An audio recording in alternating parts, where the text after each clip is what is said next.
Penyataan masalah yang dihadapi. Yang pertama, kenderaan tidak mencapai had laju yang kehendaki dan tahap darjah ketersampaian yang minimum. Pengguna mengalami kejadian yang teruk disebabkan oleh kurangnya ciri-ciri keselamatan pada kenderaan.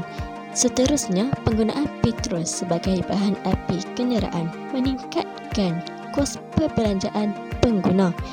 Akhir sekali, reka bentuk kenderaan yang kurang menarik perhatian menyebabkan ketidakpuasan hati para pengguna. Assalamualaikum warahmatullahi wabarakatuh. Saya Nur Izzati akan menerangkan tentang penambahbaikan yang dibuat terhadap kereta. Bagi aspek reka bentuk model kereta, kereta ini merupakan kereta yang berkapasiti besar, penggunaan alloy titanium yang menghasilkan rangka dan badan kereta yang kukuh. Kereta ini mempunyai sistem keselamatan seperti perlindungan sisi dan hadapan serta mempunyai risiko yang rendah untuk terbalik, di samping penggunaan airbag dan tali pinggang keledar. Kereta ini juga mempunyai sistem autopilot yang mengurangkan bebanan pemanduan. Kereta ini dilengkapi dengan kamera pengawasan 360 darjah dan sistem navigasi. Bagi aspek keselesaan, kereta ini boleh memuatkan 5 hingga 7 orang dalam satu masa.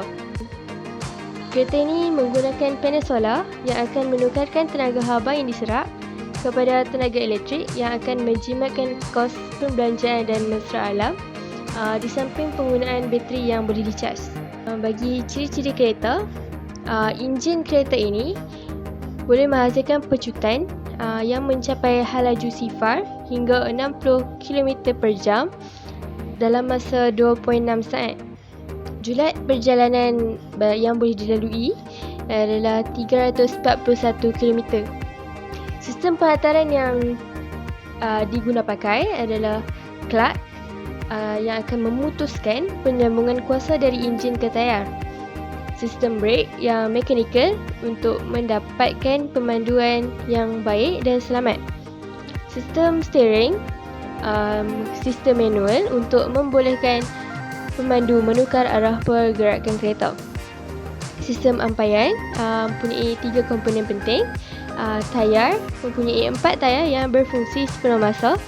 Spring untuk memastikan tayar bersentuhan dengan jalan, dan penyerap hentakan yang dipadankan bersama spring untuk mengelakkan spring berayun terlalu lama. Penglibatan hukum-hukum Newton. Dalam kami punya projek kereta ini, kami menggunakan 1 hukum gerakan linear dan 3 hukum gerakan Newton. Kami menggunakan hukum gerakan linear bagi menentukan jarak yang dilalui dan masa yang digunakan sepanjang perjalanan serta mengetahui kadar had laju dan pecutan kereta. Kami juga mengaplikasikan hukum gerakan Newton pertama yang menyatakan satu objek yang kekal dalam keadaan pegun atau had laju malap jika tiada daya luar yang bertindak ke atasnya, iaitu konsep inersia. Kami juga mengaplikasikan hukum gerakan Newton kedua yang menyatakan kadar perubahan momentum berkadar terus dengan daya dan bertindak pada arah tindakan daya, iaitu menggunakan formula F berkadar terus dengan ma dan F sama dengan ma.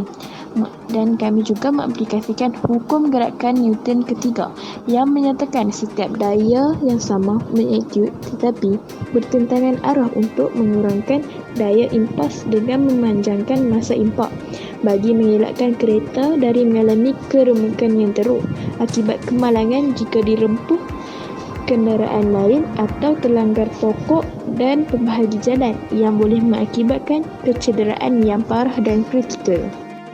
Jutaan rasa kesyukuran dipanjatkan kepada Ilahi kerana memberikan peluang dan masa yang sangat berharga untuk kami menyiapkan tugasan mereka cipta sebuah kereta yang melibatkan hukum Newton ini. Ribuan terima kasih diucapkan kepada guru mata pelajaran fizik kami, iaitu Puan Nur Anis binti Ali dan Cik Nur Aliyah binti Muhammad Rozi, kerana sudi memberikan tunjuk ajar dan peluang kepada kami untuk melaksanakan projek ini. Terima kasih yang tak terhingga juga diucapkan kepada mereka yang terlibat secara langsung maupun tidak langsung dalam menjayakan projek ini. Sekian, terima kasih.